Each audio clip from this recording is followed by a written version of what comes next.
যেমন আপনার আমার কলিজার টুকরা বিশ্ব নবী ইমামুল আম্বিয়া সাইয়্যিদুল মুরসালিন খাতামুন নবীন নবীজির ইন্তেকালের আগে আম্মা জান আয়েশাকে বললেন, ও আয়েশা আমার মিসওয়াকটা দাও।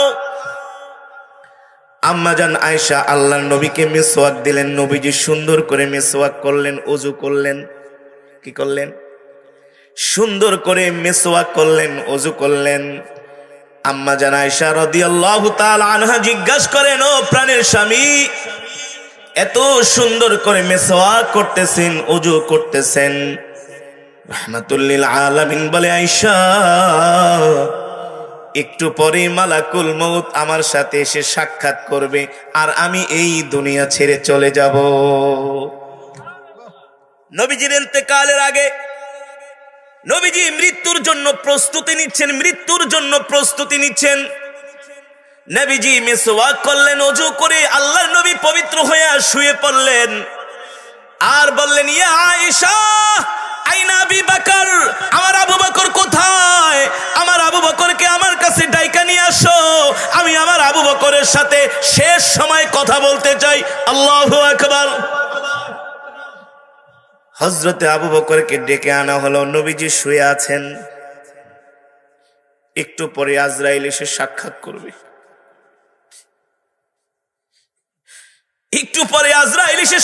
করবে। সাইয়েদনা আবু বকর নবীজির কাছে আসলেন। নবীজি জড়ায় ধরলেন আর বললেন, আবু বকর আপনি তো ছিলেন আমার সবচেয়ে কাছের মানুষ। সাইয়েদনা আবু বকর ছিলেন শ্বশুর আর আমার নবী ছিলেন তার জামাই। দুইজনের মধ্যে এমন সম্পর্ক, আল্লাহু আকবার। আবু বকর 3টা চুমা দিলেন আমার নবীজির কপাল মোবারকের মধ্যে। সাইয়েদনা আবু বকর 3টা চুমু দিলেন আমার নবীর কপাল মোবারকের মধ্যে। আল্লাহর নবী আবু বকরের হাত ধরে আবু বকরকে দোয়া করতেছেন আর সান্ত্বনা দিচ্ছেন, আবু বকর আমার ইন্তেকালের পরে আমার সাহাবীদেরকে দেখা রাখেন। এ আবু বকর আপনার হাতে অনেক বড় আমানত আমি দায়িত্ব দিয়ে গেলাম। সব সাহাবীরা আল্লাহর নবীর এই অবস্থা শুনে কারো মন ভালো না। রাহমাতুল লিল আলামিনের স্ত্রীগণ আমাদের আম্মা জান্না পাশে বসে আছেন। হঠাৎ করে দরজার মধ্যে নক করলেন। ফাতেমা দরজা খুলে দিলেন। আল্লাহর নবী জিজ্ঞেস করলেন, ইয়া ফাতেমা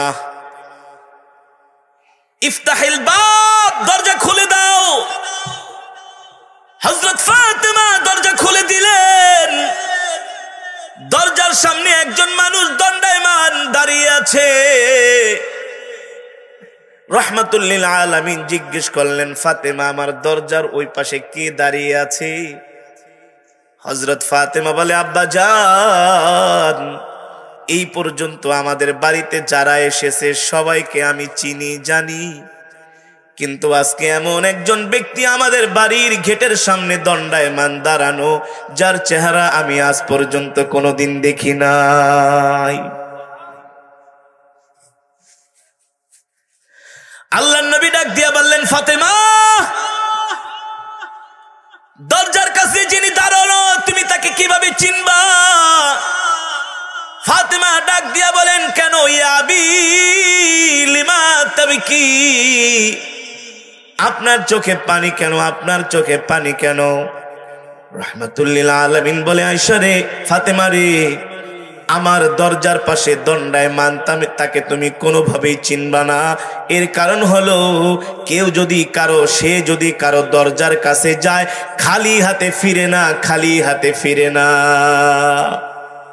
এই কথা শুনে হযরত ফাতেমা কান্না করা শুরু করলেন। তিনি বুঝতে পেরেছেন দরজায় মালাকুল মউত দাঁড়ানো। আল্লাহর নবী অনুমতি দিলেন, আজরাইল ঘরের মধ্যে ঢুকলেন।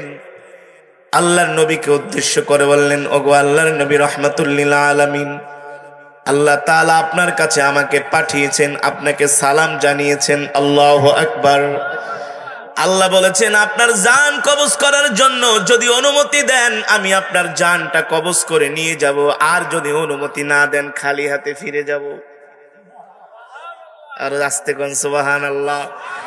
এই পৃথিবীর জমিনে আজরাইল জান কবজ করার জন্য একজনের থেকে অনুমতি নিয়েছিলেন, সে হলেন আমাদের কলিজার টুকরা বিশ্ব নবী রাহমাতুল লিল আলামিন। ঠিক কিনা বলেন? আল্লাহর নবী বললেন মালাকুল মউত আজরাইল আপনি আসেন, অনুমতি দিলেন জান কবজ করবেন, ঠিক আছে, তবে এখনো তো আমার আল্লাহর সাথে আমার একটা কথা বলা বাকি আছে। আল্লাহু আকবার। কয়টা কথা? আরো জোরে বলেন। মাত্র একটা কথা বলা বাকি আছে। মালাকুল মউত ডাক দিয়া বলেন ওগো আল্লাহর পয়গম্বর, আল্লাহ তাআলার সাথে আপনার কোন কথা বলা বাকি আছে? বলে এখনো আল্লাহ তাআলার সাথে আমার একটা কথা বলা বাকি আছে। আইনা আখি জিবরাইল, আইনা আখি জিবরাইল, আমার ভাই জিবরাইল কোথায়? আজরাইল বলে হুয়া ফিস সামাইল উলা, সে তো প্রথম আসমানে। এই কথা বলার সাথে সাথে হযরত জিবরাইল আলাইহিস সালামের ডানা জাপটায়া আল্লাহর পয়গম্বরের সামনে এসে হাজির হয়ে গেছে। আল্লাহু আকবার। নবীজির চোখে পানি। জিবরাইল ডাক দিয়া বলেন ওগো আল্লাহর হাবিব, লিমা তাবিকি, আপনি কেন কান্না করেন? এই সময় তো আপনার কান্না করার কথা না, আল্লাহ তাআলা আপনার জন্য অপেক্ষা করতেছে। আল্লাহু আকবার। আপনার সাথে আপনার বন্ধুর সাথে চূড়ান্ত সাক্ষাৎ হবে, এই সময় কেন কান্না করেন? রাহমাতুল লিল আলামিন ডাক দিয়া বলে জিবরাইল, ইয়া আখি, জিবরাইল আমার ভাই জিবরাইল, মালাকুল মউত আমার পাশে বসা, অনুমতি দিলেই আমার জান কবজ করে নিয়ে যাবে। কিন্তু জিবরাইল আমার রবের সাথে আমার বন্ধুর সাথে এখনো একটা কথা বলা বাকি আছে। জিবরাইল ডাক দিয়া বলে কোন কথা? কোন কথা? এমন তো কোনো বিষয় নাই আল্লাহ তাআলা আপনার মনের আশা পূর্ণ করে নাই। আল্লাহর পয়গম্বর ডাক দিয়া বলে জিবরাইল, আল্লাহ তাআলা আমার সব কথাগুলো মঞ্জুর করেছেন, কিন্তু আল্লাহ তাআলার সাথে এখনো আমার একটা কথা বলতেই হবে। আল্লাহু আকবার। এই কথার সমাধান না হওয়ার আগ পর্যন্ত আমি জান কবজ করার অনুমতি দিব না। সুবহানাল্লাহ। জিবরাইল বললেন কি কথা? বলে এখন যদি আমি অনুমতি দেই মালাকুল মউত আমার রূহটা বের করে নিয়ে যাবে, কিন্তু আমার উম্মতের কি হবে আমি আল্লাহর কাছে জানতে চাই। আল্লাহু আকবার। এই কথা শোনার পরে জিবরাইল আলাইহিস সালাম তার চোখ দিয়ে পানি পড়তেছে। ওগো আল্লাহর নবী, এই সময় আপনি কান্না করতেছেন, আপনার চোখের পানি আমি জিবরাইল সহ্য করতে পারি না। দেখে জিবরাইলের চোখেও পানি, দুইজনেই কান্না করতেছেন। নবীজি জিজ্ঞেস করে জিবরাইল, আমি তো কান্না করি আমার উম্মতের জন্য, তুমি কেন কান্না করো? কারণটা কি? জিবরাইল আলাইহিস সালাম ডাক দিয়া বলেন ওগো আল্লাহর পয়গম্বর, আমি আল্লাহ তাআলার একজন বিশেষ ফেরেশতা হওয়ার কারণে আল্লাহ তাআলা আমাকে কত পয়গম্বরের কাছে ওহী নিয়ে পাঠিয়েছেন, কত পয়গম্বরের কাছে ওহী নিয়ে পাঠিয়েছেন। কারো কাছে 5 বার, কারো কাছে 10 বার, কারো কাছে 3 বার, কারো কাছে 100 বার, কারো কাছে 80 বার। কিন্তু আপনি আল্লাহর এমন একজন পয়গম্বর, আপনার কাছে আল্লাহ তাআলা আমাকে 1 বার, 2 বার, 3 বার, 4 বার, 5 বার না, 1000 বার, 2000 বার, 3000 বার, 4000 বার, 5000 বার না, আল্লাহ তাআলা আপনার কাছে আমাকে 24,000 বার ওহী নিয়ে পাঠিয়েছেন। আপনি যুদ্ধের ময়দানে, আমি জিবরাইল যুদ্ধের ময়দানে। আল্লাহু আকবার। আপনি রান্নাঘরে, আমি জিবরাইল রান্নাঘরে। আপনি রাস্তায় মরুভূমিতে, আমি জিবরাইল রাস্তায় মরুভূমিতে। ওগো আল্লাহর নবী, 24,000 বার আপনার কাছে ওহী নিয়ে এসেছি। আজকে আপনার ইন্তেকাল হয়ে যাবে, এই কষ্ট আমি জিবরাইল সইতে পারি না। আল্লাহু আকবার। পয়গম্বর বলে ও জিবরাইল, তাড়াতাড়ি যে আমার আল্লাহর কাছে বলে আসো আমার উম্মতের কি হবে। আমি তো ইন্তেকাল করব, আমার এতিম উম্মত অনেক গুনাহ করবে। জিব্রাইল আলাইহিস সালাম আল্লাহ তাআলার কাছে আরশে চলে গেলেন। জিব্রাইলের চোখে পানি। আল্লাহ তাআলা ডাক দিয়া বলে, জিব্রাইল কান্না করো কেন? জিব্রাইল ডাক দিয়া বলে, গো আল্লাহ, ওগো রব্বুল আলামিন, আরশের মালিক, আমি তো কান্না করি আপনার বন্ধুর মহব্বতে, আর আপনার বন্ধু কান্না করে তার উম্মতের মহব্বতে। আল্লাহু আকবার। উম্মতের কি হয়েছে? আল্লাহ তাআলা ডাক দিয়ে বলে, ও জিব্রাইল, আমার হাবিব কি বলেছে বলো আমাকে। বলছি, আপনার হাবিব বলেছে তার উম্মতকে বেকসুর খালাস করে দিতে হবে, মুক্ত করে দিতে হবে, বিনা হিসাবে জান্নাত দিতে হবে। আল্লাহু আকবার। আল্লাহ তাআলা বলে, ও জিব্রাইল, আমার বন্ধুকে যে বলো হাসরের ময়দানে আমি আল্লাহ আমার হাবিবের চেহারার দিকে তাকায় থাকবো, যতক্ষণ পর্যন্ত আমার হাবিবের চেহারা থেকে, আমার হাবিবের চেহারা থেকে হাসি না ফুটবে, ততক্ষণ পর্যন্ত আমি আল্লাহ তার উম্মতকে মাফ করতেই থাকবো। আল্লাহু আকবার। জিব্রাইল চলে আসলেন আল্লাহর পয়গম্বরের কাছে। ও জিব্রাইল, আমার আল্লাহ কি বলেছেন? বলছে আপনার উম্মতকে হাসরের ময়দানে আল্লাহ বিনা হিসাবে জান্নাত দিবে। আল্লাহু আকবার। কিন্তু সেই উম্মত হতে হবে 1 নাম্বার উম্মত। কয় নাম্বার? জোরে বলেন। নবীর সুন্নত তরিকায় চলতে হবে, ঠিক কিনা বলেন? নবীর সুন্নত গুলো মানতে হবে, ঠিক কিনা বলেন? কোরআনের মজমায় বৈশা বৈশা কোরআনের তেলাওয়াত, কোরআনের বয়ান শুনতে হবে, চোখ দিয়া পানি ঝরাতে হবে, মোনাজাত দিয়ে আল্লাহর দরবারে কান্নাকাটি করতে হবে। এমন উম্মতকে আল্লাহ তাআলা, বেগুনা উম্মতকে আল্লাহ তাআলা বিনা হিসাবে জান্নাত দিবেন, ঠিক কিনা বলেন? এবার মালাকুল মউত আল্লাহ নবীর জান কবজ করবে। নবীজির দেহ মোবারকের মধ্যে যখন আজরাইলের হাত রাখলো, আল্লাহর পয়গম্বর মালাকুল মউতকে ডাক দিয়া বলে, মালাকুল মউত, তুমি তো অনেক ভয়ঙ্কর। এ আজরাইল, যত কষ্ট তুমি আমাকে দাও, আমার উম্মতকে একটুও কষ্ট দিতে পারবে না। আল্লাহু আকবার। জোরে বলেন আল্লাহু আকবার। আজরাইল ডাক দিয়া বলে, ওগো আল্লাহর নবী, আমি আজরাইল কারো সামনে এমন নেক সুরতে যাই, যা দেখলে ওই মৃত ব্যক্তি তার বুকের মধ্যে সাহস চলে আসে। আবার আমি আজরাইল এমন সুরত ধইরা, এমন বিভৎস চেহারা নিয়ে কিছু মানুষের সামনে যায়, যেই মৃত ব্যক্তি মানুষগুলো আমাদের চেহারা দেখলে, আমার চেহারা দেখলে তার কলিজা পর্যন্ত শুকায় যায়, তার চোখ দুটি বড় হয়ে যায়, আর পানির পিপাসায় তার একেবারে কলিজাটা মরুভূমির মতো হয়ে যায়। আজরাইল বললেন, কারো সামনে আমি নেক সুরতে যাই, দেখলে তার সাহস বাড়ে, কি বাড়ে?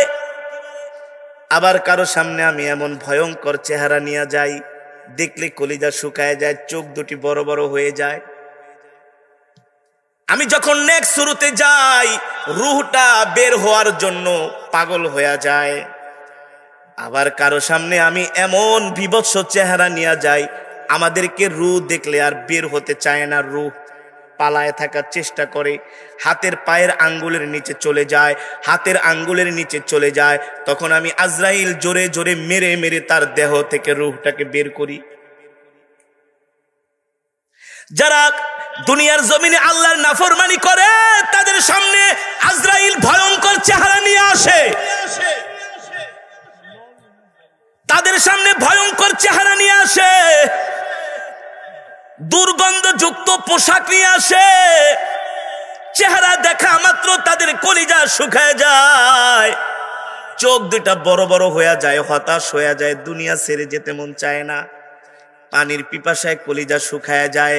নবীজি বলছেন, ওই সময়ে যদি সারা পৃথিবীর সমুদ্রের পানিগুলো তাকে পান করা হয়, তারপরও পিপাসার স্বাদ। আবার আজরাইল বলে, আমি কারো সামনে এমন সুন্দর চেহারা নিয়ে যাই, রূহ আমাকে দেখা মাত্র শরীর থেকে বের হওয়ার জন্য পাগল হয়ে যায়। সুবহানাল্লাহ বলেন, আরো জোরে বলেন সুবহানাল্লাহ। যারা এই দুনিয়ার জমিনে নামাজ পড়ে না, কি পড়ে না, জোরে বলেন, আল্লাহর ফরজ বিধানগুলো মানে না, আল্লাহর ঘরে যায় না, 5 ওয়াক্ত নামাজ পড়ে না, সুদ খায়, ঘুষ খায়, মানুষের সম্পদ মারে, মানুষের উপর জুলুম করে, অত্যাচার করে, নির্যাতন করে, অর্থের গরমে, ক্ষমতার গরমে মানুষের উপর জুলুম করে এমন মানুষ আছে কি আছে না? আজরাইল বলে তাদের সামনে আমি ভয়ঙ্কর চেহারা নিয়ে যাই, তারপরে বলি আজকে তোকে মজা দেখাবো। এতদিন মানুষের সাথে খারাপ ব্যবহার করছিস, মানুষের উপর অত্যাচার করেছিস, জুলুম করেছিস, নির্যাতন করেছিস, তোর পালা শেষ। আজকে তোকে ভয়ঙ্কর ভাবে শাস্তি দেওয়া হবে। সাহাবায়ে কেরাম জিজ্ঞেস করলেন, ওগো আল্লাহর নবী, তাহলে গুনাহগারের এই অবস্থা হবে? যারা জান্নাতি হবে, যারা মুমিন হবে, ইন্তেকালের সময় তাদের কি অবস্থা হবে? এই কথা বলার পরে আল্লাহর নবী সাহাবীদেরকে কোরআনের একটা আয়াত তেলাওয়াত করে শুনাইলেন। সুবহানাল্লাহ বলেন। সে আয়াতটা আপনাদেরকে শোনাবো। এতক্ষণ যে বললাম গুনাহগারের সামনে আজরাইল আসবে ভয়ঙ্কর চেহারা নিয়ে, আর জান্নাতীদের সামনে যারা জান্নাতি হবে, মুমিন হবে, আল্লাহর পেয়ারা বান্দা হবে, তাদের সামনে আসবে আজরাইল সুন্দর একটা চেহারা নিয়ে। যারা এই প্রচন্ড ঠান্ডার মধ্যে, শীতের মধ্যে ঠান্ডা পানি দিয়ে উযু করে ফজরের নামাজ পড়ে, আজরাইল তাদের সামনে ভয়ঙ্কর চেহারা নিয়ে আসতে পারবে না। আল্লাহু আকবার। যারা ঠান্ডার মধ্যে কোরআনের মজমায় বৈশা বৈশা কোরআনের তেলাওয়াত শুনে, আল্লাহু আকবার, তাদের কোনো চিন্তা নাই। কি নাই? চিন্তা নাই। আর যারা শীতের অজুহাতে, ঠান্ডার ভয়ে, ঠান্ডার অজুহাতে ঘরের মধ্যে বৈশা বৈশা বিড়ি টানে, আছে কি আছে না? নাই? যে দেখেন বৈশা বৈশা ঘরের মধ্যে শুয়া শুয়া বিড়ি টানে, ফেসবুক দেখে, ঘরের মধ্যে আড্ডা মারে, কোরআনের মজমায় আসে না, মসজিদে পাওয়া যায় না, ধর্মীয় কোনো কাজে পাওয়া যায় না, নামাজ একক তো পড়ে না, নামাজের কথা বললে বলে তুই নামাজ পড়স, আমি নামাজ পড়ি না, তাতে কি হয়েছে? তোর চাইতে আমার ঈমান মজবুত আছে। নাই? এই সমাজে এমনও মুসলমান আছে শুক্রবারে জুমার নামাজ পর্যন্ত পড়ে না। নাই? প্রতি রাত্রে এক প্যাকেট কইরা বেনসন সিগারেট লাগে, এক বোতল কইরা মদ লাগে। নাই? আজরাইল বলে মজাটা দেখাবো মরণের সময়। এই কারণেই দেখবেন নাফরমান ব্যক্তিদের মরণের সময় তাদের চেহারাটা ভয়ঙ্কর হয়ে যায়, দেখলেও ভয় লাগে। সাহাবায়ে কেরাম জিজ্ঞেস করলেন, ওগো আল্লাহর নবী, যারা নাফরমান হবে তাদের সাথে আজরাইল এমন আচরণ করবে, কিন্তু যারা জান্নাতি হবে তাদের কি হবে? আমাদেরকে একটু শোনান। সাহাবীদের সামনে নবীজি যখন এই বয়ান করতেছেন, সাহাবীরা হতাশ হয়ে গেছে। হতাশ বলেন কি ওগো নবী, আজরাইল এমন ভাবে আমাদের সাথে আচরণ করবে, তাহলে যারা জান্নাতি হবে, নেককার হবে, তাদের অবস্থা কি হবে? আল্লাহর পয়গম্বর সাহাবীদেরকে বলে, ও সাহাবীরা, আল্লাহ নিজে বলতেছেন, ইয়া আইয়াতুহান নাফসুল মুতমাইন্নাহ ইরজিই ইলা রাব্বিকি রাদিয়াতাম মারদিয়াহ ফাদখুলি ফি ইবাদি ওয়াদখুলি জান্নাতি। আল্লাহু আকবার। এই দুনিয়াতে যারা 5 ওয়াক্ত নামাজ পড়বে, মিথ্যা কথা বলবে না, মানুষের হক নষ্ট করবে না, মানুষের উপর অত্যাচার করবে না, নির্যাতন করবে না, জুলুম করবে না, গভীর রজনীতে ওইটা পানি দিয়া ওযু করে নামাজে দাঁড়িয়ে যাবে, কোরআনের তেলাওয়াত করবে, আল্লাহর জিকির করতে করতে সব সময় জিহ্বাটাকে তরুতাজা রাখবে। আল্লাহর পয়গম্বর বলেন, ওই আল্লাহর পেয়ারা বান্দার যখন মৃত্যুর সময় হয়ে যাবে, মালাকুল মউত জান্নাত থেকে একটা জান্নাতের রুমাল নিয়ে আসবে। কি নিয়ে আসবে? জান্নাত থেকে জান্নাতি একটা রুমাল নিয়ে আসবে, জান্নাত থেকে খুশবু নিয়ে আসবে। ওই রুমালের মধ্যে মালাকুল মউত খুশবুটা মাখবে, মাখার পরে মালাকুল মউত ওই জান্নাতি ব্যক্তির থুতনির কাছে রুমালটা ধরবে। আল্লাহু আকবার। কি ধরবে? জান্নাতি ব্যক্তির থুতনির মধ্যে এখানে রুমালটা ধরবে। আপনাদেরকে প্রশ্ন করি, আমরা সুগন্ধি লাগাইলে সুগন্ধির ঘ্রাণ নেই কি নেই না? নেই না? বারবার করে সুগন্ধির ঘ্রাণ নিতে থাকি। ঠিক যারা জান্নাতি হবে, মালাকুল মউত তাদের সাথে কত সুন্দর আচরণই না করবে। আল্লাহু আকবার, জোরে বলেন আল্লাহু আকবার। যখন ওই জান্নাতের রুমালের মধ্যে খুশবু মাখিয়ে মালাকুল মউত তার থুতনির সামনে ধরবে, আর সে ওই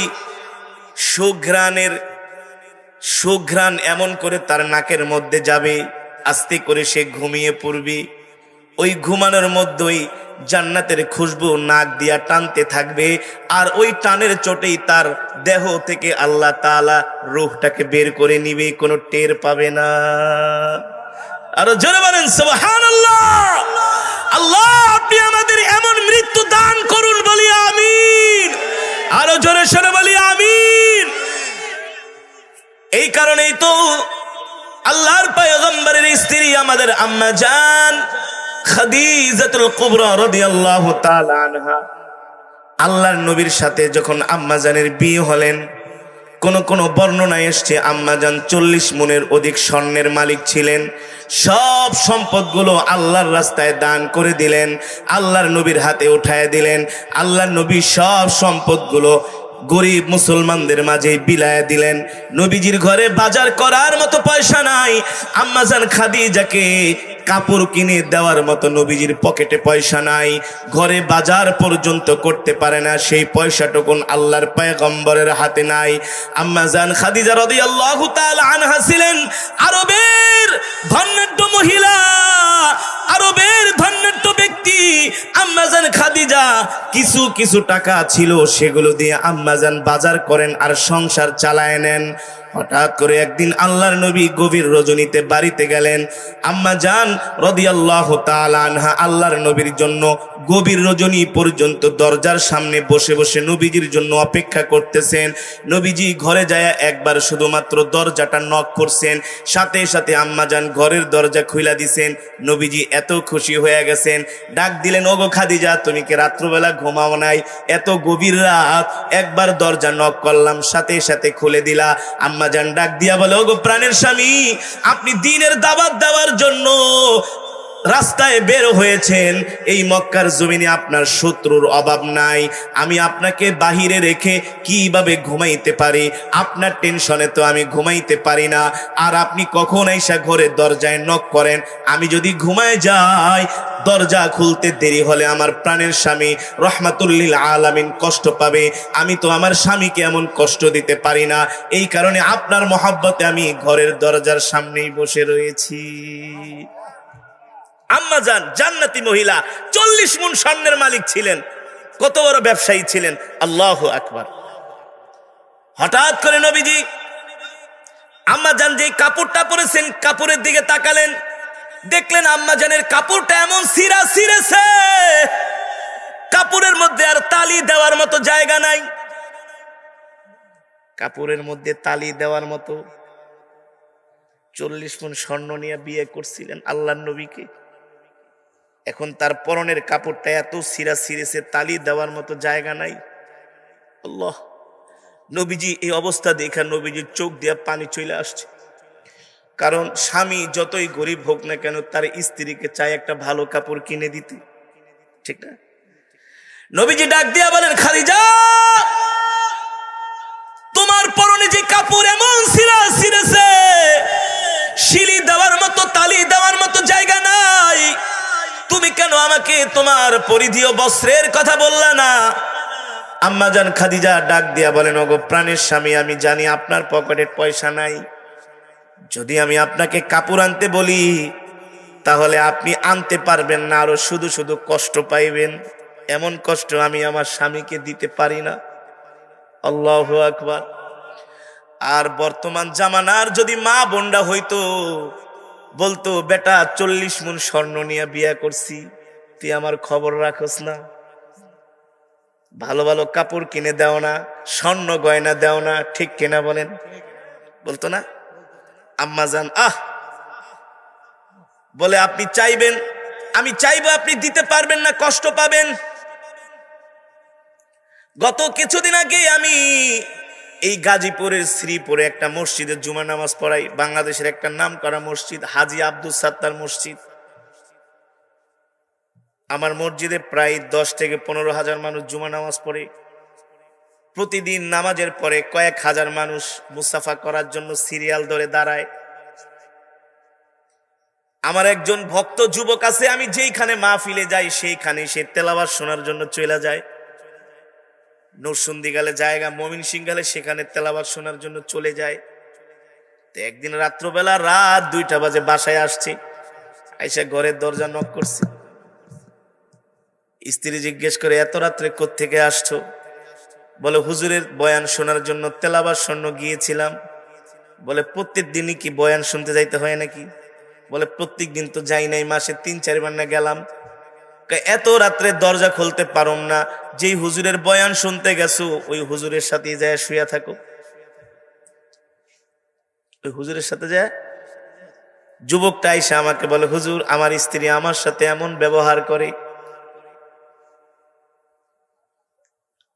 আমি বললাম, যুবক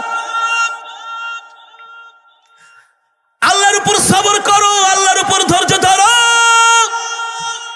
এই দিনের জন্য আল্লাহর নবী অনেক কষ্ট করেছেন, ঠিক কিনা বলেন? স্ত্রী যদি দিনদার না হয়, ধার্মিক না হয়, তাহলে অনেক সমস্যা হয়। অনেক স্বামীকে দাঁড়িয়েও রাখতে দেয় না, 5 ওয়াক্ত নামাজও পড়তে দেয় না, বলে তুমি তো একেবারে হুজুর হয়ে গেছো। আবার যদি স্বামীর চেয়ে স্ত্রীর একটু টাকা পয়সা বেশি থাকে, তাহলে স্বামীকে দামই দিতে চায় না, গোলামের মতো মনে করে, ঠিক না? আবার একতরফা শুধু তাদের বিরুদ্ধে একেবারে ঠিক ঠিক করেন না, স্বামীদেরও দোষ আছে, আছে না? আবার এমনও ভালো স্ত্রী আছে, আলহামদুলিল্লাহ, আছে কি আছে না? আছে না? এমনও ভালো বোন আছে, এমনও ভালো স্ত্রী আছে যারা স্বামীর দুঃখে দুঃখী হয়, স্বামীর কষ্টে কষ্ট পায়, আছে না? ভালোর পার্সেন্টই, কথা বলে না, ভালোর পার্সেন্টই বেশি, ঠিক কিনা বলেন? যারা জান্নাতি হয়, যারা জান্নাতি হবে মহিলা, তারা কখনো স্বামীকে কষ্ট দেয় না, ঠিক কিনা বলেন? যারা জান্নাতি মহিলা তারা কখনো স্বামীর সাথে বেয়াদবি করে না। আবার যারা জান্নাতি স্বামী তারাও কখনো স্ত্রীকে কষ্ট, আপনার প্রতি স্ত্রীর যেমন হক আছে, স্ত্রীর প্রতিও আপনার হক আছে, ঠিক কিনা বলেন?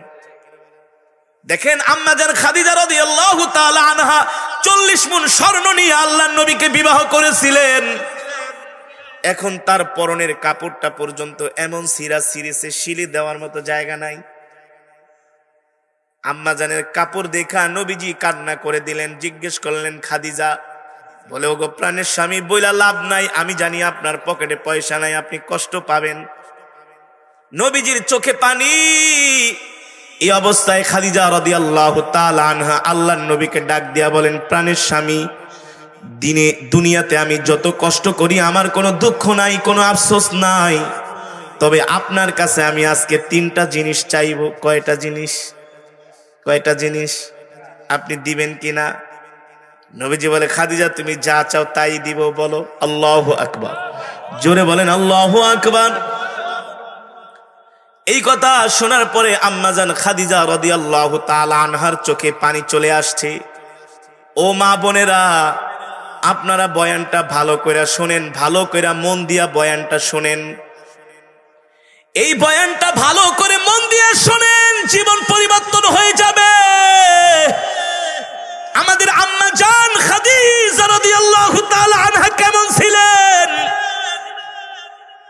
আরবের সবচেয়ে ধনাঢ্য ব্যবসায়ী ছিলেন। তার মতো এত সম্পদ আরবের মধ্যে কারো ছিল না। আল্লাহু আকবার। রূপে গুণে বংশীয় মর্যাদার দিক থেকে 1 নাম্বার। তার চোখে পানি। নবীজি বলে, খাদিজা, আমি তো কান্না করতেছি, তোমাকে কাপড় কিনা দিতে পারি না, তুমি কান্দো কেন? আম্মা জান খাদিজা বলে, গো আল্লাহর নবী, আমি দুনিয়ার কোনো গাড়ি বাড়ি স্বর্ণ গয়না টাকা পয়সার জন্য কাঁদি না, আমি কাঁদি কবরের ভয়ে। কিসের ভয়ে? কিসের ভয়ে? আমি কান্না করি কবরের ভয়ে।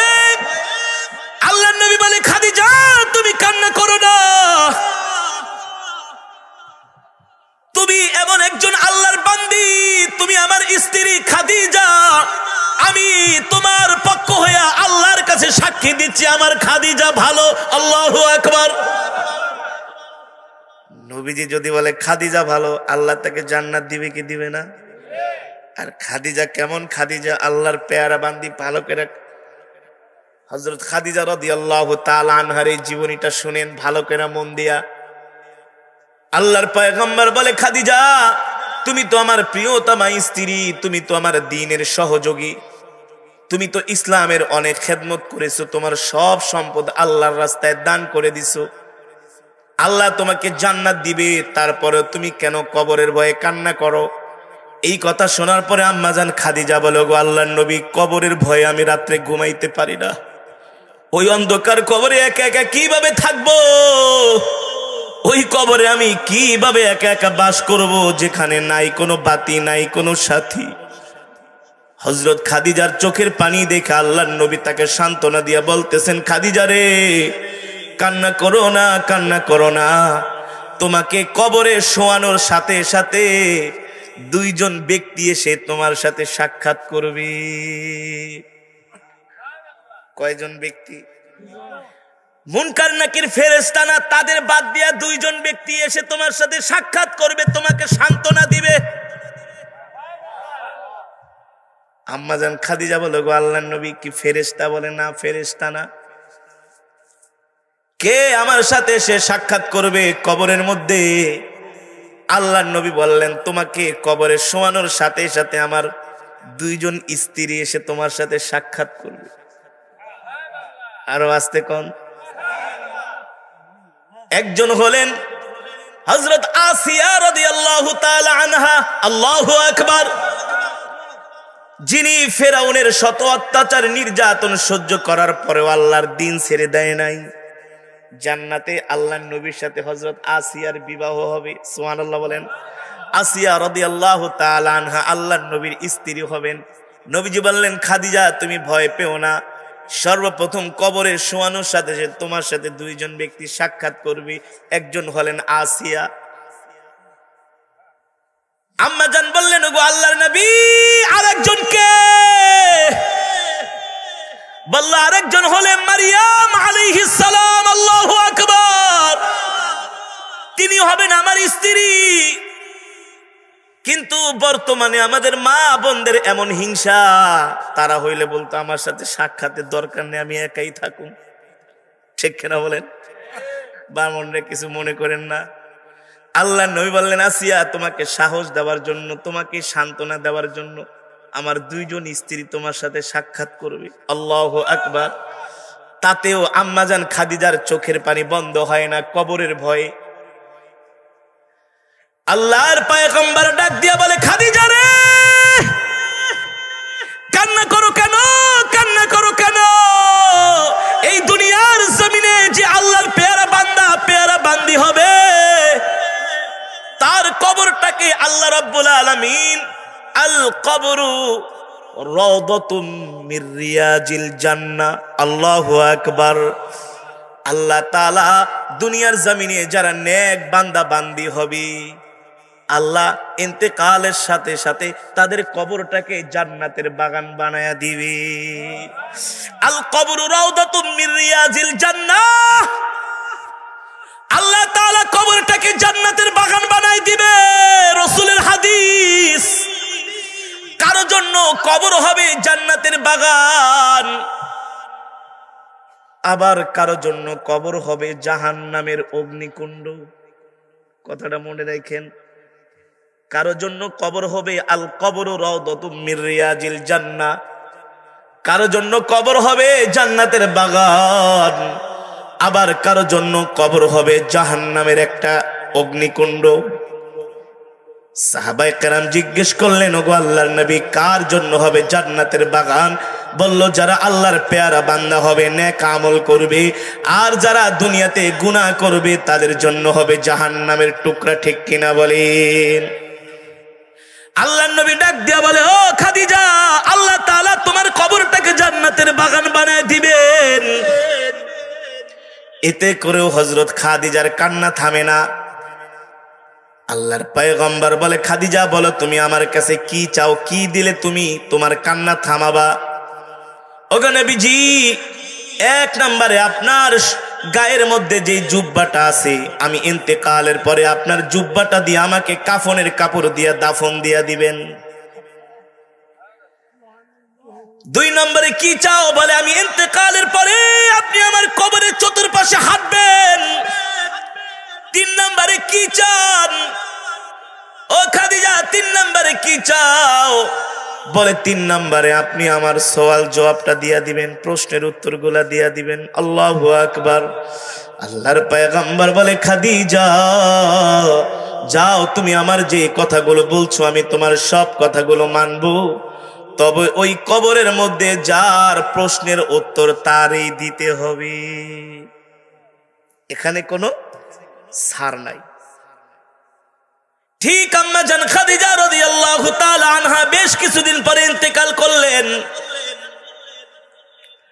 আল্লাহর নবী তার জুব্বা মোবারক দিয়া আম্মা জান খাদিজাকে কাফনের কাপড় দিয়া দাফন করে দিলেন। দুই নম্বরে কবরের চতুর্পাশে আল্লাহর নবী হাঁটলেন। তিন নম্বরে আম্মা জান খাদিজা রাদিয়াল্লাহু তাআলা আনহাকে দাফন দেওয়ার জন্য নবীজি কবরের মধ্যে নামলেন। নামার পরে আম্মা জান খাদিজা রাদিয়াল্লাহু তাআলা আনহার চেহারা মোবারকটা কিবলার দিকে ফিরিয়ে দিচ্ছেন। কোন দিকে? জোরে বলেন। কিন্তু বারবার চেহারাটা আসমানের দিকে ফিরা যায়। নবীজি তার চেহারা যায় কিবলার দিকে, কিন্তু তার চেহারা ঘুরা আসমানের দিকে ফিরা যায়। একবার, দুইবার, তিনবার হওয়ার পরে নবীজি হতাশ হয়ে গেলেন যে আমার খাদিজার চেহারা ঘুরায় দেয় কিবলার দিকে। মুসলমান মারা গেলে কোন দিকে ঘুরায় দেয়? তবে একটা কথা মনে রাখবেন, হাদিস শরীফের কথা, যারা দুনিয়াতে আল্লাহর সাথে নাফরমানি করবে, আল্লাহর কোরআনের বিরোধিতা করবে, নবীকে গালি দিবে, ইসলামকে ভালো লাগবে না, ইসলাম মানবে না, আল্লাহর সাথে দুশ্মনী করবে, আল্লাহর হুকুম মানবে না, আল্লাহর হুকুমের বিরুদ্ধে কথা বলবে, তাদের ইন্তেকালের পরে আপনি কবরের মধ্যে তার মাথাটা, তার চেহারাটা পশ্চিম দিকে ফিরায় দিবেন, কিন্তু ফেরেশতারা আয়েশা তার চেহারাটা অন্য দিকে ঘুরায় দিবে। ফেরেশতারা বলবে, এ দুনিয়াতে আল্লাহর নাফরমানি করছস, পশ্চিম দিকে আসস নাই, এখন মরণের সময় পশ্চিম দিকে যাবি, এত সোজা না। মরণের আগে চেহারাটা পশ্চিম দিকে ফিরোস নাই, অহন্তর চেহারাটা ফিরাবি পশ্চিম দিকে, এটা হবে না।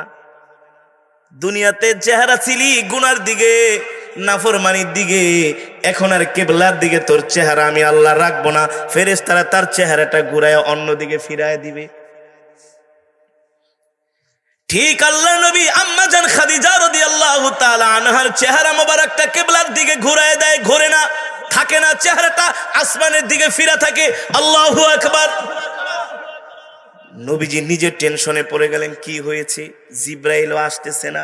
জিব্রাইলও, ওমা ইয়ান্তিকু আনিল হাওয়া ইন হুয়া ইল্লা ওয়াহয়ুন ইউহা, আল্লাহ তাআলার পক্ষ থেকে হযরত জিব্রাইল সব ওহীর মাধ্যমে জানায় দেয়।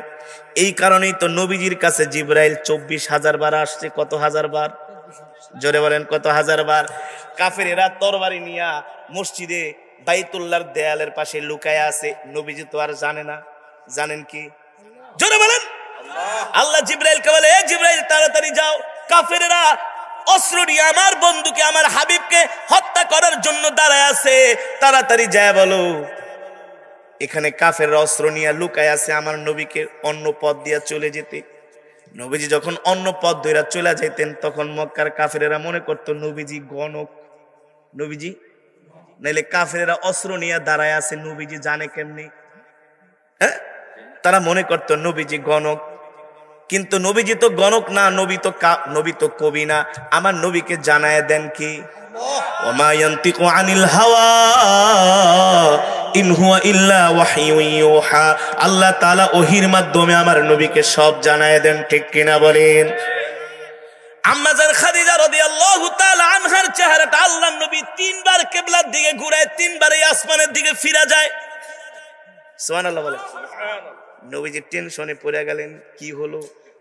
আমার খাদিজার চেহারা কিবলার দিকে ফিরে না, আমার খাদিজা তো কিবলার জন্যই দুনিয়াটা কোরবানি করে দিচ্ছে, সম্পদগুলো আল্লাহর রাস্তায় দান করে দিচ্ছে, নবীজি যখন হেরা গুহায় ছিলেন, আমি হেরা গুহায় যাই এত কান্না করছি যে আম্মা জান খাদিজা কত কষ্ট করছে দিনের জন্য।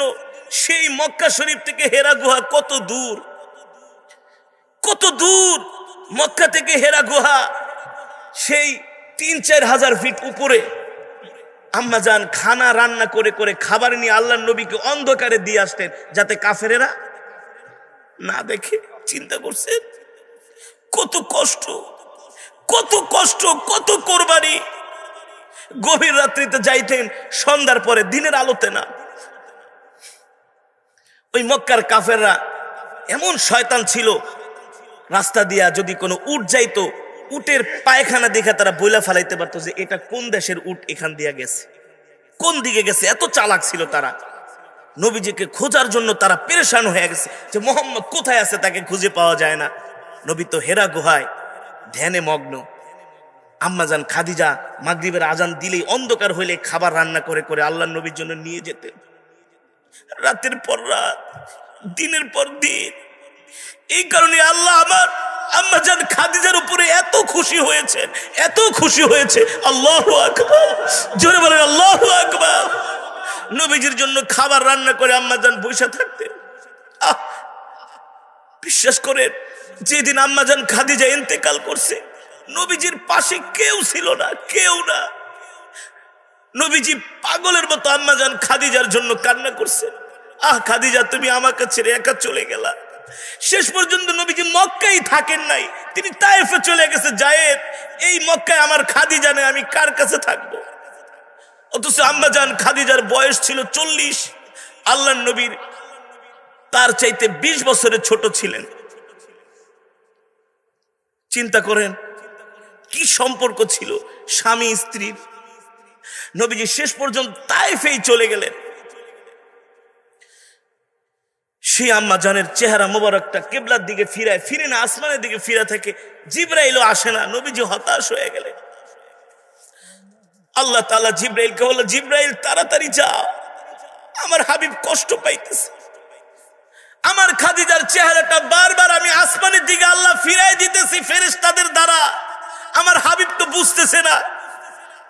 যাই আমার হাবিবকে সুসংবাদ দাও। জিবরাইল আসলেন, নবীজির চোখে পানি। জিবরাইল ডাক দিয়া বলে, গো আল্লাহর নবী, আপনি কান্না করেন কেন? জিবরাইল, দেখো ভাই, আমার খাদিজার চেহারাটা আমি কিবলার দিকে ফিরাই দিচ্ছি, কিন্তু তার চেহারা আসমানের দিকে ঘুরে যাচ্ছে। জিবরাইল ডাক দিয়ে বলো, গো আল্লাহর নবী, আপনি কান্না করবেন না, আপনার চোখের পানি আল্লাহ সহ্য করতে পারেনি, আমাকে পাঠায় দিছে। আপনার স্ত্রী হযরত খাদিজা ইসলামের জন্য এত কষ্ট করছে, এত কষ্ট করছে, আল্লাহ এত কষ্ট করছে, এত কষ্ট। আল্লাহ এত খুশি হয়ে গেছে খাদিজার উপরে। তার সওয়াল জবাবের প্রশ্নের উত্তর আপনার দেওয়ার দরকার নাই, আল্লাহ নিজেই দিয়ে দিয়েছে। আল্লাহু আকবার, জোরে বলেন আল্লাহু আকবার। আগো নবী, হযরত খাদিজার চেহারাটা বারবার কেন আসমানের দিকে ফিরে যাচ্ছে জানেন? আল্লাহ নবী বলে, জিবরাইল কেন ভাই? বলে, আল্লাহ তাআলা খাদিজাকে এত বেশি পছন্দ করে। আল্লাহ বলে, আমি আরো সে বৈশা বৈশা আমি আবার খাদিজার চেহারাটা দেখবো। এ ফেরেশতা, আমার খাদিজার চেহারাটা আমার আরশের দিকে, আসমানের দিকে ফিরায় দাও। আল্লাহু আকবার, জোরে বলেন আল্লাহু আকবার। মুসলমান, জান্নাত পাওয়া এত সোজা না। আজকে আমরা কবরটাকে হেলা খেলা মনে করি, মৃত্যুটাকে আমরা কিছুই মনে করি না। কিন্তু একবার ভাইবা দেখেন, আপনি এখন ইন্তেকাল করলে সকাল 9টার 10টার মধ্যে কবরের মধ্যে ঢুকায় দেওয়া হবে। 1 দিন 2 দিন 3 দিন কবরের কাছে যাবে, তারপরে আর কেউ খবরও নিবে না, খবরও নিবে না, খবরও নিবে না। ওই কবরে একা একা কিভাবে থাকবে একবার চিন্তা করছেন?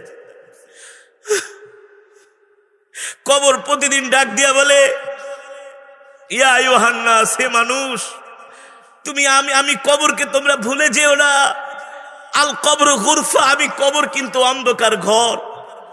কবর ডাক দিয়া বলে, ইয়া আইয়ুহান নাস, হে মানুষ, আল কবরুত তুরাব, আমি কবর কিন্তু মাটির ঘর।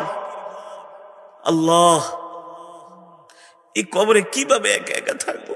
আহ, দুনিয়াতে একটু গরম সইতে পারি না, একটু শীত সইতে পারি না। এই যে আপনাদের এলাকায় আসলাম, একটা কম্বল মোড়া দিয়ে একটু শুয়েছিলাম,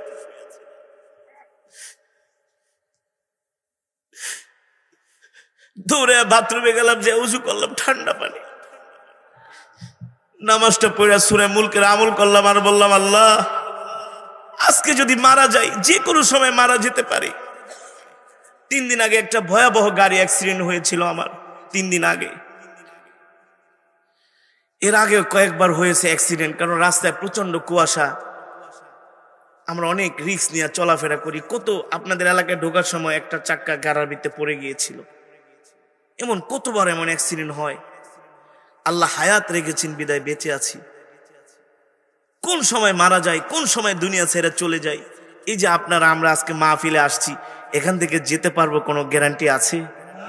গত বছর আমি কুষ্টিয়া পাবনা ঈশ্বরদীতে এক মাহফিলে গিয়েছি। এক বোন তার ছোট একটা বাচ্চা নিয়ে ওয়াজ শুনতে আসছে, সাবিটা মারা গেছে, একটাই মাত্র বাচ্চা।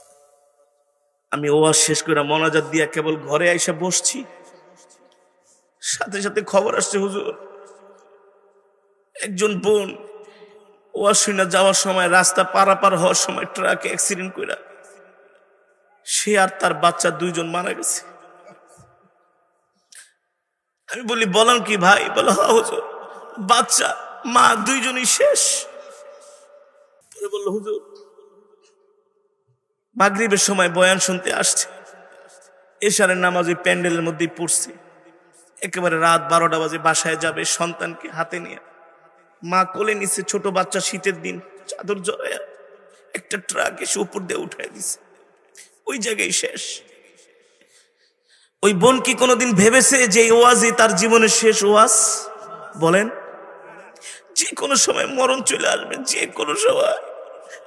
আল্লাহ, যে কোনো সময় মরণ চলে আসবে, কেউ সাথে যাবে না। এই শীতের মধ্যে একটা সাদা কাপড়ের কাপড় পরায় দিবে, কেউ একটা মোটা কাপড়ও দিবে না। ভাই মরণের কথা স্মরণ করে। নবীজির হাদিস, যে যত বেশি মরণের কথা স্মরণ করবে সে তত বেশি গুনাহ থেকে বেঁচে থাকতে পারবে। আমার অবাক লাগে, মানুষ মিথ্যা কথা বলে টাকা ইনকাম করে। সে নিজে মিথ্যা কথা বলে টাকা ইনকাম করতেছে, অথচ তার সম্পদের হিসাব তাকেই দিতে হবে, সন্তানও দিবে না, স্ত্রীও দিবে না। তো মানুষ মিথ্যা কথা বলে সম্পদ অর্জন করার কি দরকার? কারণ এই পৃথিবী তো আসলে থাকার জায়গা না। আমাদের আসল বাড়ি তো জান্নাত। আসল বাড়ি কোথায়? জান্নাত। আর জান্নাতে যাওয়ার জন্য একজন মুমিন মুসলমানের প্রথম ঘাঁটি হলো কবর। কোনটা ভাই? হযরত ওমর আশারে মুবাশশারা 10 জন সাহাবীদের মধ্যে একজন। নবীজি বলছেন আবু বকর ফিল জান্নাহ ওয়া উমারু ফিল জান্নাহ। তারপরও আবু বকর ওমর কবর দেখলে যে কবরের মধ্যে শুয়ে থাকতেন আর কান্না করতেন, কবর রে, তুই একজন মৃত ব্যক্তির জন্য প্রথম ঘাঁটি, তোর থেকে যদি কেউ মুক্তি পেয়ে যায় তার জন্য আল্লাহ জান্নাতকে সহজ করে দিবে। কবর, আমি কি তোর থেকে মুক্তি পাবো না তোর কাছেই ধরা খেয়ে যাব? হযরত আবু বকর গাছ দেখলে কান্না করতেন, হায় রে, আমি মানুষ না হয়ে যদি গাছ হইতাম, যদি গাছের পাতা হইতাম, শুকায়া ঝরে পড়ে যেতাম, আমার কোনো হিসাব হতো না। সালমান ফারসি রাদিয়াল্লাহু তাআলা আনহু ইন্তেকালের সময় মাত্র 300 দিরহাম ছিলেন। কয়শো দিরহাম? ঘরের মধ্যে মালাকুল মউত চলে আসছে। ওই যে যারা জান্নাতি দেখবেন তারা মৃত্যুর আগে বলে যায়, আমি অমুক দিন মারা যাব, এখানে আমার কবরটা দিবা। আজরাইল জানায় দেয় যে তোমার সময় এই কয়দিন আছে, তোমার সময় এই কয়দিন আছে। সুতরাং জান্নাতি হওয়ার চেষ্টা করেন, দুনিয়াকে ছেড়ে দেন, গুনাহ ছেড়ে দেন, মিথ্যা কথা ছেড়ে দেন, সুদ খাওয়া ঘুষ খাওয়া এগুলা ছেড়ে দেন। দুনিয়া আমাদের তো থাকার জায়গা নয়। যদি থাকার জায়গা হইতো তাহলে তো আমাদের সম্পদ টাকা পয়সা আমরা সাথে করে কবরে নিয়ে যাইতাম, ঠিক কিনা বলেন? কেউ নিতে পারছে? পারেন। এখন মরে যাবেন, সব শরীর থেকে খোলায় নিয়ে যাবে। ছেলে সন্তান যদি মানুষ হয় তাহলে কান্না করবে, দোয়া করবে, আর অমানুষ হইলে মৃত্যু 3-4 দিন পর থেকে খোঁজা শুরু করবে যে বাবার কোন জায়গায় কি সম্পদ আছে। স্বার্থপরের দুনিয়া। সম্পদ যদি কোনো কারণে বেঁচে যান, মরণের পর আবার গালি দিবে যে জন্ম দিয়া গেছো, সম্পদ বেচছ কেন? কথা বলেন, মিথ্যা বলছি? পাবনা বাড়ি একজন প্রকৌশলী, আমি তার বাড়ির পাশে ওয়াজ করছি। স্ত্রী মারা গেছে, শেষ বয়সে, ছেলে মেয়ে, একজন আমেরিকা, একজন কানাডা থাকে। বাপ তো স্ত্রী নাই, থাকবে কোথায়? লাস্টে বৃদ্ধাশ্রমে যেতে বাধ্য হয়েছে। প্রকৌশলী, কত টাকার মালিক আবার চিন্তা করেন। ওই বৃদ্ধাশ্রমে মারা গেছে। ফোন দিছে ছেলেকে, এই তোমার বাপ মারা গেছে। বলে আপনারা বৃদ্ধাশ্রমের পক্ষ থেকে মাটি দিয়ে দেন, আমার আসা সম্ভব না। বানায় বলছি। কত প্রমাণ চান? সারা বাংলাদেশ আমরা ঘুরি, এ পর্যন্ত পৃথিবীর 20টা দেশ ঘুরেছি। মানুষেরা আইসা আমাদেরকে দুঃখের কথাগুলো বলে। এ করে না বাবা, এই দুনিয়া আসলে কেউ কারো না, কেউ কারো আপন না। আসছি একা, যাব, কবরেও থাকতে হবে একা। এ কারণে খাবার খাওয়ার জন্য সময় দিতে হয়, ঘুমানোর জন্য সময় দিতে হয়, ব্যবসার জন্য, চাকরির জন্য সময় দিতে হয়। কিন্তু একটু আল্লাহর ইবাদতের জন্য কি একটু সময় দেওয়ার দরকার না ভাই? জোরে বলেন, দরকার না ভাই?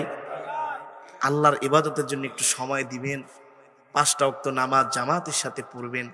একা একা বসে বসে জিকির করবেন, জিকির, ইস্তেগফার, দুরূদ শরীফ বেশি বেশি করে সেজদা যায় কান্না করবেন যে আল্লাহ, ওই কবরে কিভাবে থাকবো? আল্লাহ, যত কষ্ট, আল্লাহ আল্লাহ যত কষ্ট আছে কবরের, আল্লাহ আপনি সব দূর করে দেন। কবরে নিয়ে কোনো আযাব দিয়েন না। কবরে নিয়ে কি করবেন না? আযাব দিয়েন না। আল্লাহর কাছে দোয়া করবেন, রব্বানা আতিনা ফিদ দুনিয়া হাসানা ওয়া ফিল আখিরাতি হাসানা ওয়া কিনা আযাবান নার, রব্বানা লা তুযিগ কুলুবানা বা'দা ইয হাদাইতানা ওয়া হাব লানা মিন লাদুনকা রাহমা ইন্নাকা আনতাল ওয়াহ্হাব। বেশি বেশি গোরস্থানের কাছে যায় দোয়া করবেন, এতে করে দিল নরম হবে। কি নরম হবে? নিজে নিজে যায় কবরের দিকে তাকায় বলে, এখানে আমার মা শো, আমার বাবা শো, এখানে তো আমারও আসতে হবে। এভাবে করে কবরের জন্য চিন্তা করবেন, কবরের কথা মনে করবেন, তাহলে গুনাহ করতে মন চাইবো না। দুনিয়ার প্রতি এত বেশি ভালোবাসা জন্মাবে না। আসলে ভালোবাসা জন্মায় লাভ কি? দুনিয়া তো আসলে আমাদের না, ঠিক কিনা বলেন? দুনিয়াকে আমরা থাকতে পারবো? তাহলে এই দুনিয়ার প্রতি এত ভালোবাসা, মায়া বাড়ায়া লাভ কি? দুনিয়া ছেড়ে চলে যেতে হবে। এ কারণে মৃত্যুর কথা বেশি বেশি স্মরণ করবেন। রসুলের হাদিস, আমি নিজে বলছি না, রসুলের হাদিস, মৃত্যুর কথা স্মরণ করবেন। তাহলে ইবাদতের ভিতরে মজা লাগবে, মজা। নামাজ 2 রাকাত পড়ছেন, মরণের কথা স্মরণ করলে আরো 2 রাকাত পড়তে কেন মন চাইবে? যে কিছু কামায়া যায়, কিছু কামায়া যায়। আপনারা আমার কথা বুঝতে পেরেছেন? এ কারণে আসুন, আল্লাহ তাআলা আমাদেরকে গুনাহমুক্ত জিন্দেগি গঠন করার তৌফিক দান করুন। মালিক, দুনিয়াতে আল্লাহ আপনি আমাদের কল্যাণ দান করেন, ওই কবরে আপনি আমাদেরকে আযাব দিয়েন না। আল্লাহ হাসরের ময়দানে বিনা হিসাবে জান্নাতের ফয়সালা করে দিয়েন, বলি আমিন। কার জন্য?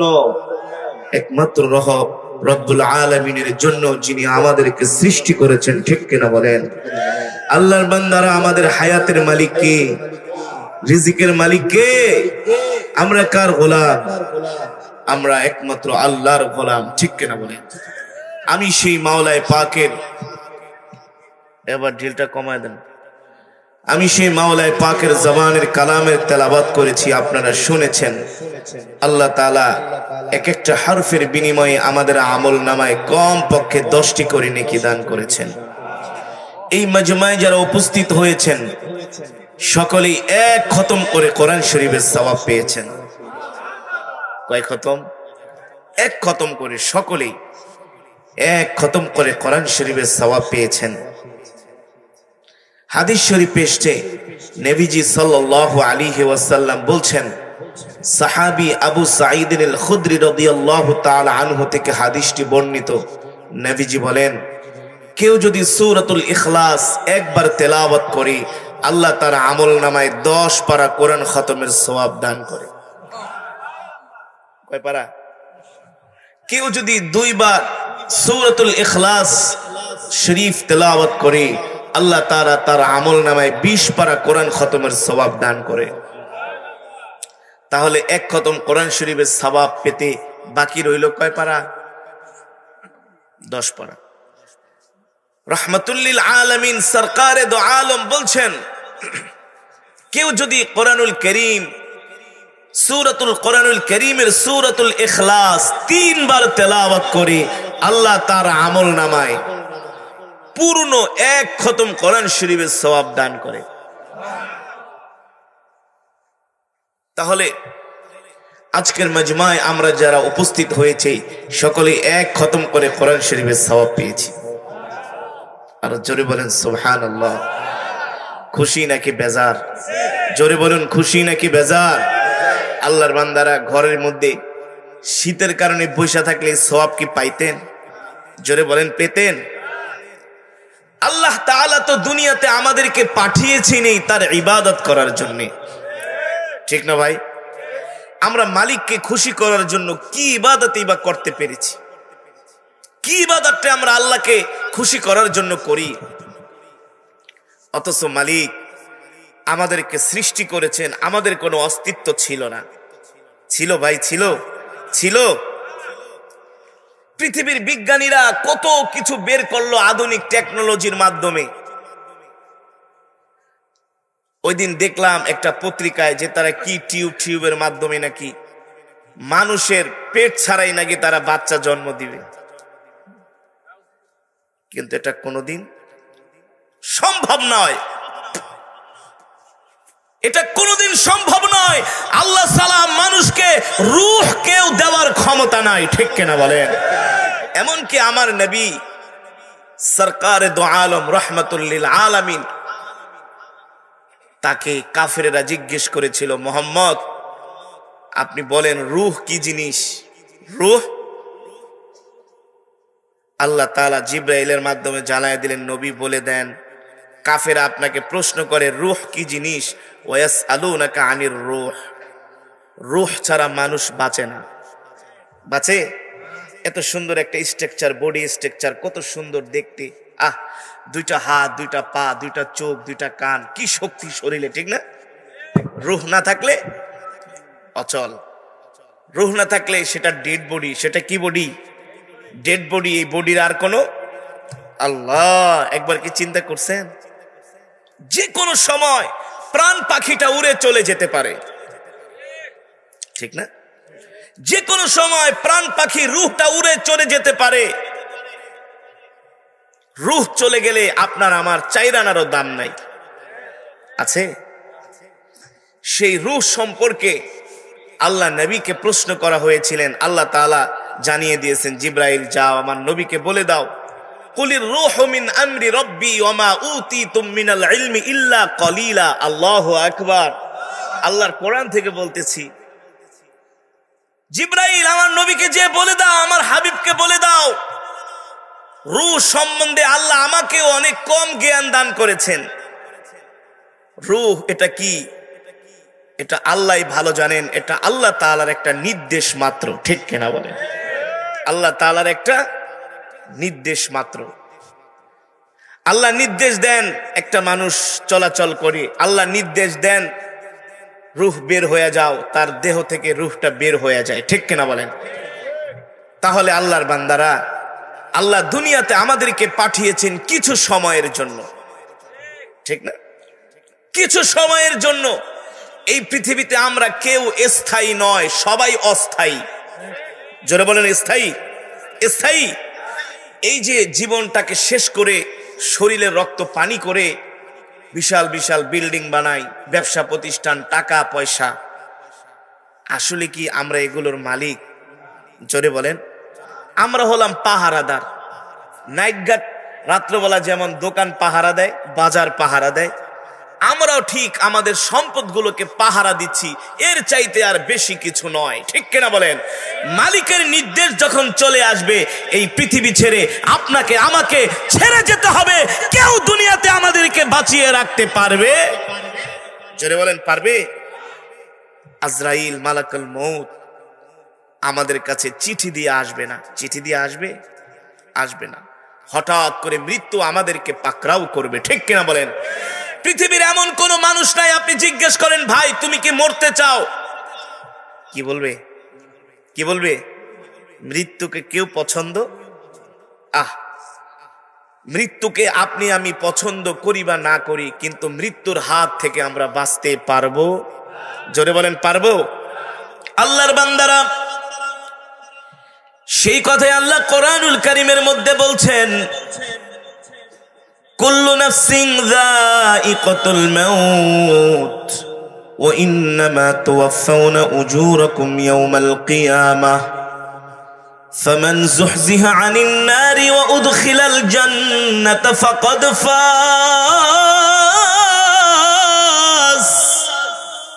ওয়া মাল হায়াতুদ দুনিয়া ইল্লা মাতাউল গুরুর। আল্লাহ রাব্বুল আলামিন বলেন, নবী দুনিয়ার মানুষদেরকে বলে দেন, প্রত্যেকটা মানুষকে মৃত্যুর স্বাদ গ্রহণ করতে হবে, মৃত্যু থেকে কেউ বাঁচতে পারবে না। ঠিক কিনা বলেন? এই মৃত্যু আল্লাহ তাআলার এমন এক নির্দেশ, প্রত্যেকটা প্রাণীকে, প্রত্যেকটা মাখলুককে, প্রত্যেকটা কীট পতঙ্গকে মরতেই হবে, কেউ এই দুনিয়াতে স্থায়ী নয়। অথচ মানুষের পিছনে মালাকুল মউত ঘুরতেছে, যে কোনো সময় পাকড়াও করতে পারে, কিন্তু মানুষ মৃত্যুকে পছন্দ করে না, মৃত্যুর সাথে কেউ দেখা করতে চায় না। কিন্তু আল্লাহ কোরআনের মধ্যে কি বলছেন বাবা? আল্লাহ কোরআনের মধ্যে বলছেন, কুল ইন্নাল মাউতাল্লাযী তাফিরুনা মিনহু ফাইন্নাহু মুলাকীকুম সুম্মা তুরাদ্দুনা ইলা আলিমিল গায়বি ওয়াশ শাহাদাতি ফায়ুনাব্বিউকুম বিমা কুনতুম তা'মালুন। আল্লাহ রাব্বুল আলামিন কোরআনের মধ্যে বলেন, হে দুনিয়ার মানুষ, তোমরা মৃত্যু থেকে যতই পলায়ন করার চেষ্টা করো না কেন, মৃত্যু থেকে কেউ বাঁচতে পারবে না, মৃত্যু থেকে কেউ বাঁচতে পারবে না। মৃত্যু তোমাদের সাথে মোলাকাত করবে, মৃত্যু তোমাদের সাথে সাক্ষাৎ করবে। তোমরা যদি মৃত্যুর ভয়ে 1000 ফিট উপরে চলে যাও, 10,000 ফিট উপরে চলে যাও, 20,000 ফিট উপরে চলে যাও, 30,000 ফিট উপরে চলে যাও, সেখানেই মৃত্যু তোমাদেরকে যে পাকড়াও করবে। ঠিক কিনা বলে? মৃত্যু ছাড়বে না। এই কারণে পয়গম্বর সুলাইমান আলাইহিস সালামের একটা ঘটনা এসেছে। তার একজন উম্মত মৃত্যুবরণ করবে, হঠাৎ করে কেমন যেন তার শরীরটা অসুস্থ হয়ে গেল।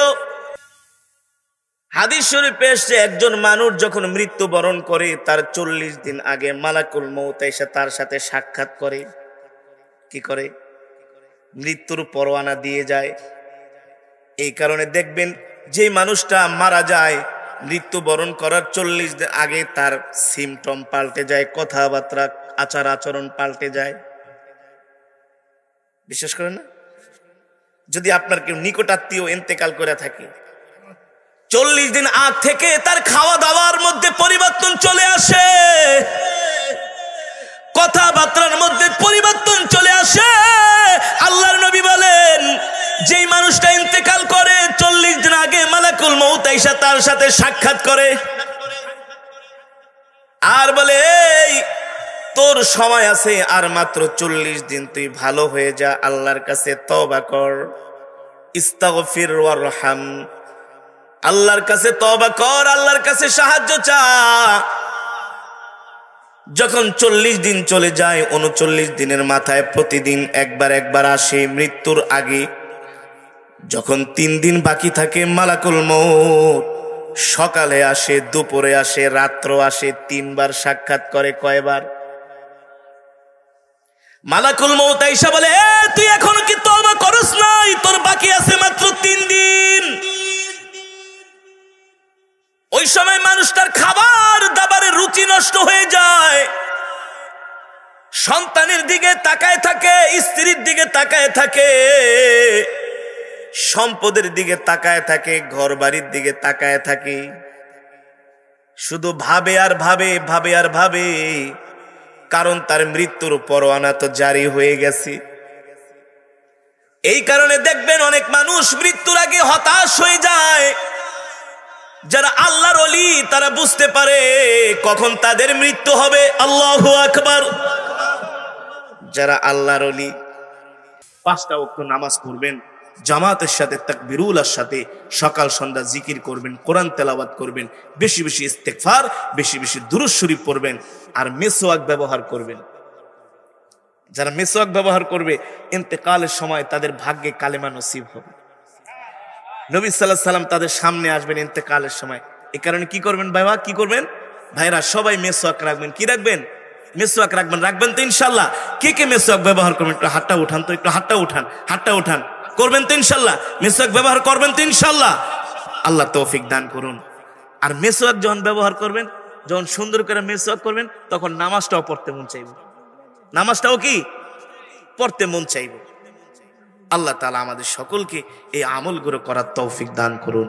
ভাই, এই ওয়াজ শোনার পরে যদি আপনাদের মধ্যে যদি একটু পরিবর্তন চলে আসে, কবরের ভয় চলে আসে, একটু আমল যদি বাড়ায় দেন, ইবাদত বাড়ায় দেন, এতে করে জিন্দেগি সফল হয়ে যাবে। ঠিক কিনা বলেন? আল্লাহ তাআলা আমাদের সকলকে আল্লাহর পেয়ারা বান্দা হিসাবে কবুল করুন। আজকের এই মাজমা, আজকের এই মাহফিলকে আল্লাহ তাআলার সন্তুষ্টির জন্য কবুল করুন বলি আমিন। অত্র এলাকার যুব সমাজ, ধর্মপ্রাণ মুসলমান আপনারা মিলে প্রতি বছর এই মাহফিলটা করতেছেন, আলহামদুলিল্লাহ। এই মাহফিলটাকে আল্লাহ তাআলা কিয়ামত পর্যন্ত কবুল করুন বলি আমিন। অত্র এলাকায় যত মুর্দেগান শুয়ে আছে কবরে, আল্লাহ সকলের কবরটাকে রওদাতুম মির রিয়াজিল জান্নাহ বানায় দেখ বলি আমিন। আমরা এখনই দোয়া করব, সকলের জন্য প্রাণ খুলে দোয়া করব। দুরূদ শরীফ পড়ি। আল্লাহুম্মা সাল্লি আলা মুহাম্মদ ওয়া আলা আলি মুহাম্মদ কামা সাল্লাইতা আলা ইব্রাহিম ওয়া আলা আলি ইব্রাহিম ইন্নাকা হামিদুম মাজিদ। আল্লাহুম্মা বারিক আলা মুহাম্মদ ওয়া আলা আলি মুহাম্মদ كما باركت على إبراهيم وعلى آل إبراهيم إنك حميد مجيد. سبحان الله وبحمده سبحان الله العظيم. إبراهيم وعلى آل إبراهيم إنك حميد مجيد.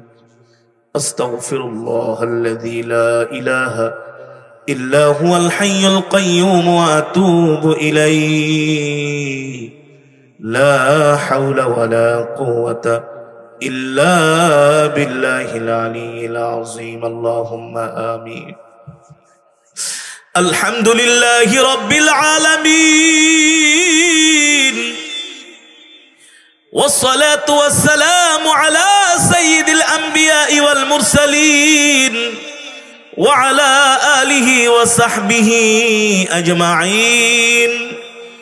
ربنا ظلمنا أنفسنا وإن لم تغفر لنا وترحمنا لنكونن من الخاسرين. ربنا آتنا في الدنيا حسنة وفي الآخرة حسنة وقنا عذاب النار. يا أول الأولين يا آخر الآخرين يا ذا القوة المتين يا راحم المساكين يا أرحم الراحمين يا أرحم الراحمين يا أرحم الراحمين يا علي يا عظيم يا حليم يا كريم. আরশের মালিক, সারা পৃথিবীর মালিক, হায়াতের মালিক, রিজিকের মালিক, আরশের মালিক, একচ্ছত্র ক্ষমতার মালিক আল্লাহ। আল্লাহু লা ইলাহা ইল্লা হুয়াল হাইয়ুল কাইয়্যুম। আলিফ লাম মিম। আল্লাহু লা ইলাহা ইল্লা হুয়াল হাইয়ুল কাইয়্যুম ওয়ানাতিল ওয়ুজুহু লিল হাইয়িল কাইয়্যুম। এ মালিক, আমরা নাফরমান, আপনি রহমান। এই গভীর রজনীতে আল্লাহ ভিক্ষুকের মতো গুনার বোঝা মাথায় নিয়া আসামির মতো আপনার দরবারে দুইখানা হাত উঠিয়েছি। মালিক, মেহেরবানি করে আপনি আমাদের তামাম জিন্দিগির গুনাহগুলো মাফ করে দেন। আয় আল্লাহ, আজকে যে মাহফিলের আয়োজন করেছে মাহফিলকে কবুল করে নেন। অত্র এলাকার যুব সমাজ, দিনদার ধর্মপ্রাণ মুসলমান ভাইয়েরা যে মাহফিল আয়োজন করেছে আল্লাহ মাহফিলকে কবুল করে নেন। আল্লাহ, এই মাহফিলের সওয়াব কোটি কোটি গুণ বাড়ায়া সোনার মদিনায় পৌঁছে দেন। আয় আল্লাহ, পেয়ারা নবীজির পরিবার পরিজন আহলে বাইতদের আল্লাহ পাকের হাদিয়া পৌঁছে দেন।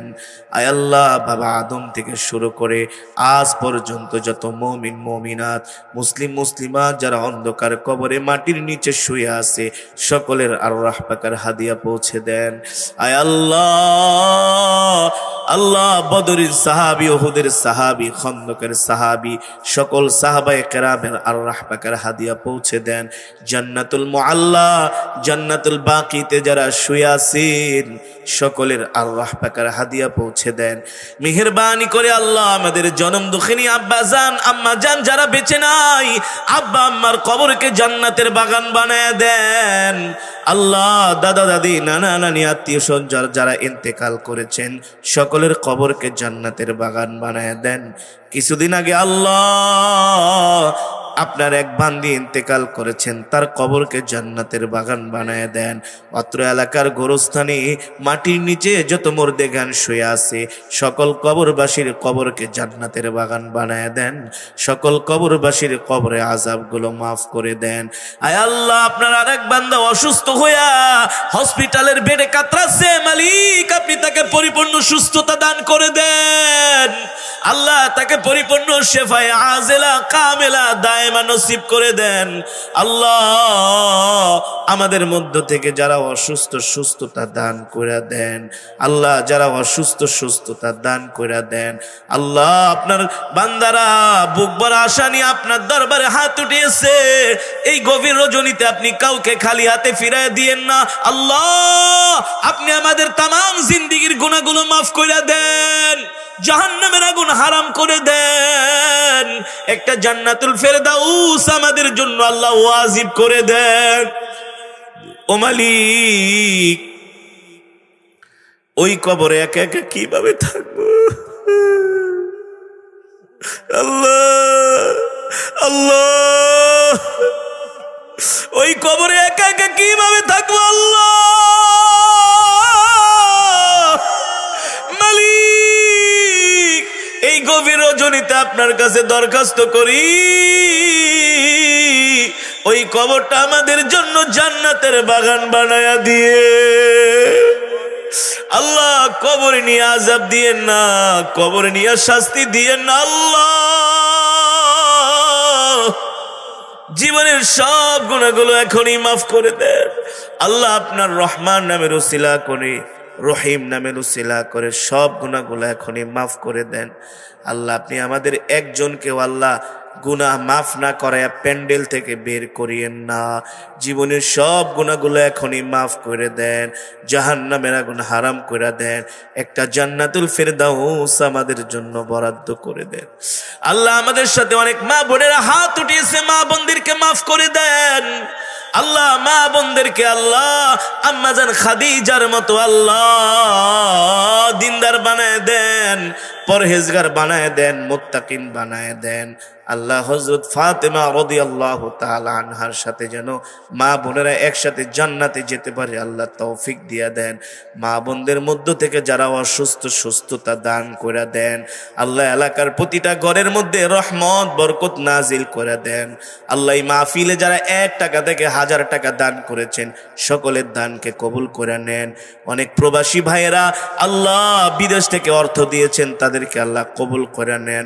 আল্লাহ, যে ভাইয়ের ঘরের মধ্যে বসে আল্লাহ বিশ্রাম নিয়েছি, আল্লাহ তিনি সাউথ আফ্রিকায় থাকেন, আল্লাহ এমন যত প্রবাসী ভাই আছে সকলের জান মাল আপনার কুদরতি হাতে সুপর্দ করলাম। মেহেরবানি করে আমাদের বাংলাদেশি সমস্ত প্রবাসী ভাইদের জান মাল আল্লাহ আপনি হেফাজত করেন।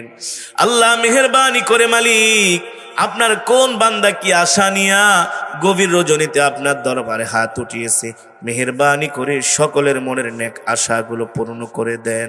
যারা ঋণগ্রস্ত ঋণ পরিশোধ করার তৌফিক দিয়া দেন।